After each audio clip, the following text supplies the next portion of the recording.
kutoka huko mnaje? Agnes ni nani? Mimi nimekwambia mke wangu ni sana. Usiendelee.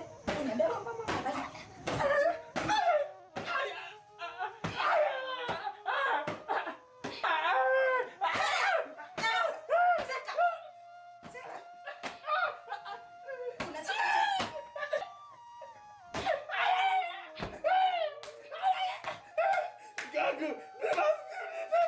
Wewe, mimi siudi tena mke wangu.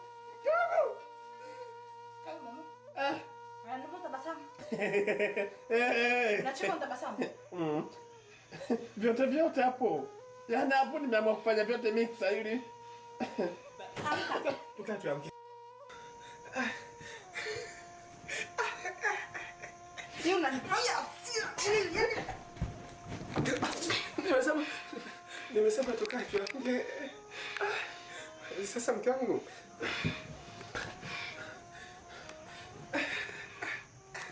Nakusikiliza. Unajua mke wangu, hata vikombe vinagongana, sikia siku vinawekwa sawa, watu wanakaa vinaendelea na maisha. Sasa wewe mke wangu, mambo kama inatakiwa tukae tuyaongee yaishe. Umeona? Najua ndio nimekukosea. Sawa? Najua ndio nimekukosea, lakini naomba unisamehe yaishe. Ni kosa moja ili yaani ndio kwanza nimeanza. Tumeishi miaka mingapi mke wangu? Sija kukukosea. Kwanza leo, please nakuomba mke wangu, yaishe. Je, tunajenga desturi gani mtaani hapa? Watu wanaotusikiliza wanatufikiriaje sisi? Ungekuwa unajua desturi ungekuwa unaenda kulia vichochoroni. Unaenda unaenda kula kabla muda hujafika kufuturu. Unaniambia desturi. Unatembea na wanawake barabarani. Watu wanakuangalia unaniambia desturi. Ndio maana nimekwambia nisamehe. Najua nimekukosea. Unajua mpaka mtu anakuja kupiga magoti, mwanaume kamili shababi anakuja kukupigia magoti, unajua amekosa. Please, nakuomba mke wangu, yaishe. Hii aibu. Majirani wakitusikia hii aibu. Ndugu akisikia kwamba bwana Abdalla na mke wake wamegombana kisababu asieleweke, aibu. Ndugu zako akisikia watatufikiriaje sisi? Cha msingi naomba tukae tuelewane mke wangu. Haya mambo mengine madogo tusameane. Sema ni mke wangu. Nakuomba tusameane mke wangu. Sawa? Mambo niachie. Lakini sema niseme. Yaishi haya mambo mengine yaishi mke wangu. Sasa hapo usiku. Usiku sauti zinatembea usiku. Usiku sauti zinatembea. Mudi huko basi aliko kwambia jua yote. Na alivyo mbele. Sasa mambo mengine ndio hivyo. Mkangu lala basi. Lala mkangu. Sawa bebe. Mimi kama umenisambi na shukuru. Alikupatia jibu nini? Wewe bado? Mkangu. Si nimeomba samahani mkangu nimekosa. Unachoshinda kunisamehe vikosa nataka uniambie ambacho sina humu ndani ni nini? Tena yale mapya. Mkangu. Nina kasoro gani? Hamna kasoro yoyote. Mtoto uko vizuri. Kupika unajua? Kumwendo mume unajua? Mahaba yote unayajua. Sawa? Sasa hauna kasoro yoyote. Vingine viibilisi tu vidogo basi vinatuchanganya sisi wanaume, na mwezi mtukufu wa Ramadhani huu watoto wanakaa ovyo basi imani zinatutoka, tunasahau nyumbani kwamba tumewaacha wanawake wamewazidi wao kiuzuri, kiheshima, kinizamu. Mkangu, majirani wote wanakusifia kwamba una tabia nzuri. Wanakusifia kwamba unanipenda, unanijali mume wako. Sasa kwa nini uniambie kauli hizo kwamba unakosa nini kwako mke wangu? Basi lala basi. Lala basi. Afika shule nenda kununulia. Kuna viatu nimeviona pale nani pale. Vizuri hivyo. Basi aishe mke wangu. Mbona? Aishe pia malize.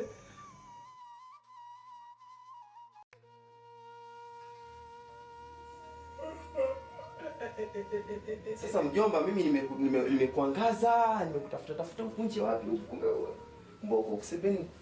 Sasa inatakiwa tujiandae twende kwenye ile site kule. Wapi? polepole. Vipi tena kulikoni hapa? Yaani unajua njema. Usiku ghafla nikahisi mwili baridi. Umeona? Nikamata baridi afu wote nguvu nimeishiwa. Yaani kwa kifupi si unajua ukiona dalili hizi malaria. Yaani hapo malaria imenichukua. Sasa nikupe pole kwanza kwa hilo. Asante. Sasa mimi nafikiria hilo swala lako hilo inabidi uende hospitali.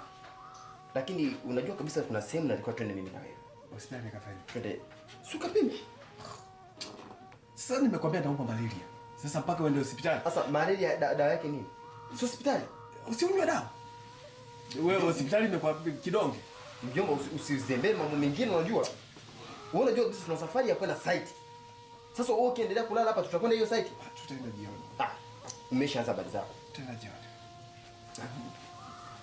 Sasa mimi nafikiria hapa kwa hiyo umechemka sana. Mwili unachemka. Aje. Mjomba. Kwa hiyo hata tusikuguse. Nimekwambia naumwa. Mjomba kuna kitu hapa kipo sawa. Kuna something wrong. Kitu gani? Kuna kitu ambacho hakipo sawa.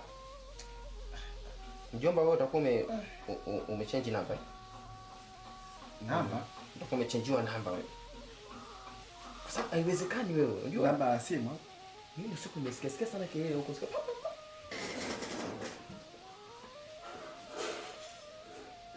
Sasa ndio hivyo mjombani hapo. Tutaenda jioni. Na wasiwasi eti habari za asubuhi. Salama za kwako? Namshukuru Mwenyezi Mungu. Umeamkaje? Salama, sijui wewe. Namshukuru Mwenyezi Mungu alhamdulillah. Sasa mpwa. Huyu ananiambia kwamba anaumwa malaria. Sasa imempata muda gani? Au muamini? Namwamini lakini sasa nimeona nikuulize wewe kwa sababu wewe maana mimi nakuhusu. Kuumwa kwangu wewe mimi kuna kuhusu nini mpaka waanze kutangaza tangaza? Kinachonipatia mashaka na wasiwasi. Wewe haiwezekani wewe malaria uguswe hivi wewe tunaumia. Mjomba. Wewe kwa hiyo mjomba. Mjomba kwanza kwanza. Mjomba. Yaani mjomba hii sio malaria. Laiti kama ningekuwa nasema nikukabidhi. Nipigia kelele. Asubuhi.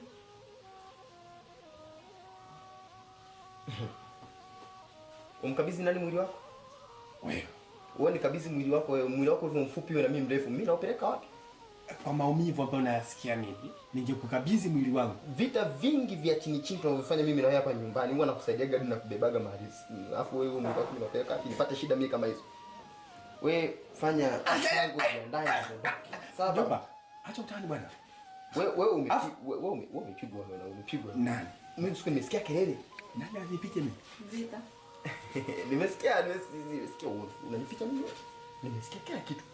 Nani? Umepigwa wewe ndio. Mimi nitapigwa. Umepigwa wewe, umepigwa wewe. Bwana, fanya ujiandae tuondoke. Bwana wewe sio utani bwana, mwili unauma. Ndio ufanye tuondoke. Chambo yako bwana. Chetu. Kwanza uondoke. Aondoke nani? Na wewe? Umeshindwa kulala chumbani mpaka ulale hapo sebuleni? Sina kuuliza. Au lisi nishindwa kupigia hapa sebuleni? Nitakudunda.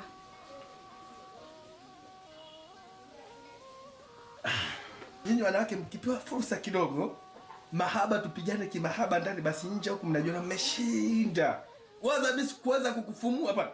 Sikuwa naweza kukupiga. Lakini niliogopa kwa sababu nyinyi wanawake saizi mna ulinzi, mnaangaliwa sana. Mara dawati, mara jinsia ya watoto dawati, sijui mnaangaliwa huko halmashauri.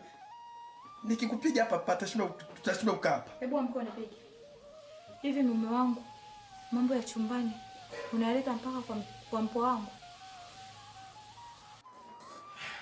Wapi tena? Mbona? Sasa hapa mimi nataka ukanichemshe maji ya kuoga. Nioge kutoka, si unajua maji ya moto kidogo tuvuvuge.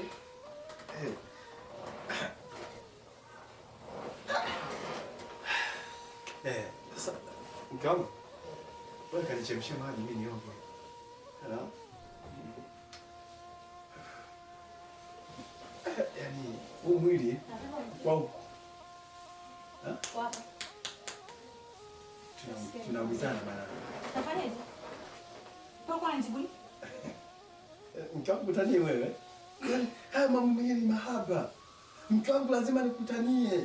Lazima tucheke, tufurahi ndani. Sienda hizo.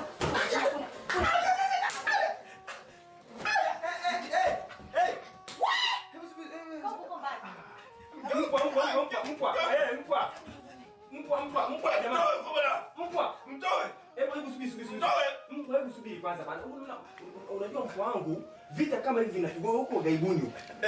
Ugaibuni, Malawi, Saudi Arabia, na Toronto. Sinakwambiaje? Kaa huko mbali. Mama. Jamani. Hebu subiri mtauana nyinyi. Unajua mfu wangu mwezi wa Ramadhani umefunga kama huu. Utafungua Ramadhani yako bure. Yaani Ramadhani yako inakuwa na mashaka. Ramadhani unaenjoy. Mpwa. Hebu kuwa mnyonge mama.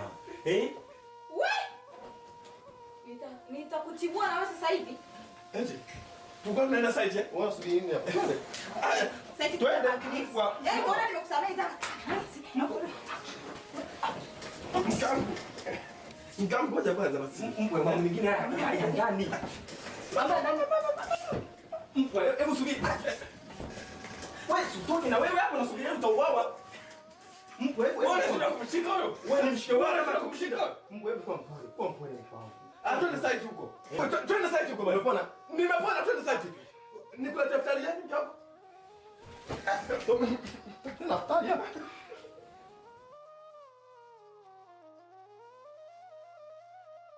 Mwenyezi Mungu Subhanahu wa Ta'ala anasema katika kitabu chake kitukufu, enyi mlioamini ambao ni sisi Waislamu tumefaradhishiwa mwezi mtukufu wa Ramadhani, mwezi huo ili tuweze kufunga siku 30 la'allakum tattaqun, kwa kufanya hivyo ili mpate kuwa wacha Mungu.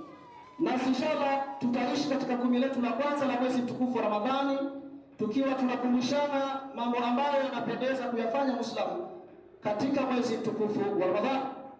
Kitabu ni kitabu Siyam, kitabu kinachozungumzia funga. Anasema wa sharaiti sujudu siyam arba'atu ashya. Akisema mfasiri hapa, sharti za wajibu wa kufunga ni mambo manne. Kwa Muislamu anatakiwa kwanza atambue, jambo la kwanza al-Islam ni mtu kuwa Muislamu. Sharti la pili wa bulugu, na mtu kuwa amefikia umri wa kutakiwa kufunga ambao ni miaka 18 na kuendelea. Wala akilu, lakini pia mtu huyo anatakiwa awe na akili mwenye kufunga mwezi mtukufu wa Ramadhani. Wa qadratun ala sawmi, na awe ni mwenye kuweza kufunga mwezi mtukufu wa Ramadhani. Uzangu tukiwa katika kuishi na Ramadhani, anasema wa faraidu sawmu arba'atu ashya'a. Uzangu mambo yaliyokuwa lazima kwa mtu aliyefunga ni mambo manne. Anasema jambo la kwanza ania, ni mtu kuweka nia ya kufunga. Walimsaku, na mtu kujizuia anil akili, kunakokula, washurbi, na kunywa, waljimai, na kufanya tendo la ndoa, wataamadu alqai'u, na mtu kujitapisha kwa matapishi kwa makusudi. Basi haya mambo yote ni katika vitu ambavyo havitakiwi. Sasa nasema walladhi yafturu bihi saimi, na vile ambavyo vinamfunguza mtu aliyefunga, asharatu, ni mambo 10. Anasema ma wasala haddan ila jafi, ni yale ambayo yanafika katika tumbo la aliyefunga kwa makusudi. Mtu kafunga mwezi mtukufu wa Ramadhani, lakini mtu huyo akikuwa pembeni amejificha na kunywa maji, anafanya vitu mbalimbali kama kula pipi wakadhalika, kuonja akiwa katika soko. Sasa haya anasema ni mtu kufikisha kitu katika tumbo kwa makusudi. Basi haya na haribu somo, ndugu zangu, ya Allah tabaraka wa taala. Au rasi, au mtu kupitisha kitu katika matundu ya kichwa. Mtu anapitisha mdomoni, masikioni, mapuani akiwa amefunga maji. Chochote kinayoweza kupita katika viungo hivi, basi mtu huyo anakuwa amefungua. Anasema wal huknatun fi ahadi sabilaini, na matundu moja kati ya njia mbili, yani njia ndogo na njia kubwa. Pia mtu anaweza njia hizo, kama mtu kupiga bomba ndani ya mwezi mtukufu Ramadhani, kupitisha katika sehemu yake ya haja kubwa, basi mtu huyo anakuwa amefungua. Walqai amdan, na mtu kujitapisha makusudi. Mtu kafunga Ramadhani, somo imekuwa kali, basi anahisi kutapika kwa kuingiza vidole mdomoni, basi atapike ili aonekane kwamba ametapika, basi mtu huyu anakuwa ameharibu somo yake. Mwenye kutapika kwa kadari yake Mwenyezi Mungu, akapata na tumbo akatapika, yale matapishi yakawa hayakurejea katika tumbo lake, basi wafasiri wanasema mtu huyu anaendelea na somo. Lakini mwenye kujitapisha makusudi akaingiza mkono mdomoni kisha akatoa yale matapishi akatoka, huyu anakuwa amejifunguza. Anasema walatu mu'addan, na mtu kufanya tendo la ndoa makusudi fil faradhi, katika mwezi mtukufu wa Ramadhani ambao ni lazima mtu kufunga. Anasema wal inzanu ala mubasharatin, na mtu kutokwa na maji ya uzazi kwa kugusana. Mathalan ukiwa katika mwezi mtukufu wa Ramadhani, mambo kama haya kuna watu wanayafanya. Mtu kafunga, kakaa katika mabaa, magenge mbalimbali, wanachezeana na mwanamke, wanashikana, wanageuzana. Ukimuuliza bwana, wewe mwezi wa Ramadhani, hii ni swali, mimi nimefunga bwana, hii si kushikana tu. Basi haya pia yanaharibu somo. Kwa wale wenye kufunga mwezi mtukufu wa Ramadhani, tujiandae na tuache kabisa kuyafanya mambo haya. Ni makusudi kabisa unayafanya na yanaharibu somo. Lakini pia wala haidhu, na mtu kuwa na hedhi, ambao akina mama anakuwa akitoka na hedhi katika somo, funga yake imeharibika. Wa nifasi, na nifasi kadhalika hivyo hivyo. Wajunub na wendawazimu, mtu akitembua akiingiliwa na wendawazimu katika funga, basi funga yake inakuwa imeharibika. Warida, na mtu kutoka katika Uislamu kwenda katika Ukristo, kile kitendo cha kukubali kuwa Yesu ni Mungu, basi somo yake inakuwa imeharibika. Anasema wastahabu fi somu, inapendeza kwa aliyefunga thalathatu ashyaa, mambo matatu. Tajiru fitri, kuchelewesha kula futari. Mtu kafunga Ramadhani kana kwamba kalazimishwa 12 kamili tu, kashadai maji ya kunywa, unashakwenda anaangalia saa, mambo mengi kweli kweli, nani kakulazimisha kufunga? Sasa katika moja mambo matatu mazuri ya somo ni mtu kuchelewesha kula. Subiri ghurubu shafaq al-ahmar, mawingu mekundu yazame, yapotee, ndipo mtu anakula. Kinakuta kidume basi anahangaika saa 12 anaangalia saa, hatulii, akiwaza namna gani anaweza kufuturu. Anasema taakhiru suhuri, na mtu kuchelewesha kula daku pia inapendeza. Anasema tarkul wajri min al-kalam, na mtu kuacha upotovu wa maneno. Mtu kafunga Ramadhani anapelepete nyingi kweli kweli, vijiweni kwenye vigenge mbalimbali vya michezo, uongo, basi hana utulivu. Yeye kusema uongo katika somo jambo zuri. Yuko tayari na mwanamke pale amdanganya, unajua mimi na hela na kadhalika, ajisifu kwa mambo mbalimbali. Ndani mwezi mtukufu Ramadhani apate tu cheo kwa yule binti, au apate chochote anachokitaka kwa yule mtu. Uongo katika mwezi mtukufu Ramadhani haupendezi. Kwa aliyefunga anatakiwa kuwa na tahadhari sana. Mambo kama haya yanaharibu somo kabisa, na mtu kuwa amefunga pasina kuwa na chochote anachokipata mbele yake Mwenyezi Mungu Subhanahu wa Ta'ala. Kwa kumalizia, ndugu zangu, Allah Tabaraka wa Ta'ala katika kuitizama Ramadhani anasema watakul hajr min kalam, mtu kuacha uongo. Wayahrumu siyam khamsat ayyam, na ni haramu mtu kufunga masiku matano. Idadi, katika Idi mbili ni haramu mtu kufunga katika siku ile ya Idi, Idi al-Fitr wa Idi al-Adha. Wa ayyam tashriq, na masiku yale ya kuchinja. Thalathat, masiku matatu ya ayyam tashriq, yale masiku matatu ambayo ni masiku yanapatikana katika waliokwenda Maka. Pia pale ni haramu kwa mtu huyo kufanya kufunga. Anasema wayakrahu sawm yawm shaki, pia ni karaha mtu kufunga katika siku ya shaka. Yani mathalan mwezi ulipokuwa ukikaribia kuandama tarehe 29 pale, basi mtu hatakiwi kufunga, atakiwa kwanza kuangalia mwezi vizuri. Yawm shaka pia ni haramu mtu kufunga somo ya Ramadhani. Anasema illa ayuwafiqa adatan lahu, mpaka mtu huyo kwanza akubaliane na atulie kwanza, afikiane na desturi ya mwandamo ule wa mwezi. Anasema waman waqa'a fi nahar Ramadhan, na yeyote mwenye kufanya uzinzi, zina, tendo chafu katika mwezi mtukufu wa Ramadhani, amidan, kwa makusudi, fi farjin, kwa kutumia utupu wake, fa alayhi, basi anasema fa alayhi qadaa, basi mtu huyo anatakiwa kulipa, kufanya kulipa wa kafara na kutoa kafara. Anatakiwa kulipa mtu huyo atakayefanya tendo la ndoa katika mwezi mtukufu wa Ramadhani, basi anatakiwa yeye mtu huyo kutoa kafara. Wahia, kafara hiyo anatakiwa kuitoa hintuku rakbatan, ni kumwachia mtumwa aliyefungwa, mu'mina, tena muumini. Fa ila yajidu, ikiwa kupata mtumwa kumtoa, huyu mtu gani? Aliyefanya tendo katika mwezi mtukufu wa Ramadhani. Kwa hiyo wale wenye kufunga, vijana tuwe na tahadhari.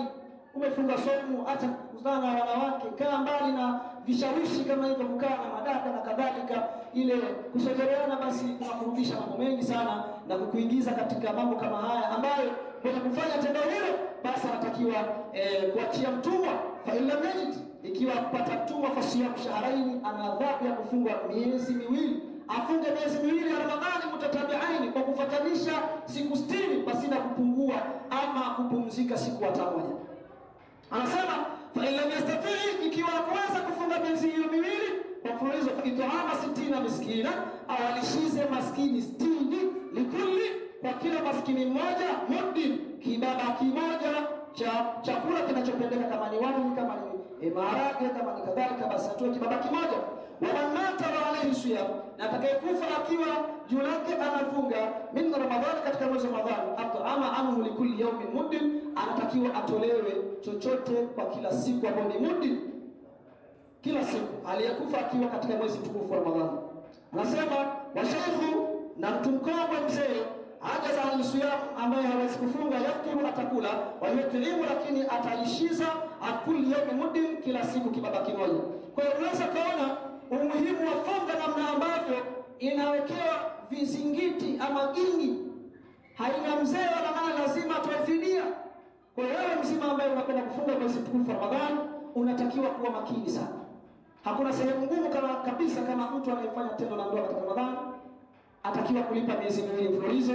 Lakini achana na hivyo, mtu ambaye tayari anaamua basi kuwa na vishawishi mbalimbali katika mwezi mtukufu wa Ramadhani, kama kujiweka na wanawake, kumkuta mtu jioni mwezi wa Ramadhani, baada ya kufuturu kula daku, ile chocho zinaanza kwa mama Zainabu, kwa kina Fatuma, anakuambia kama nakwenda sasa kufuturu, inna lillahi wa inna ilaihi rajiun. Haram, ndugu yangu Muislamu, acha.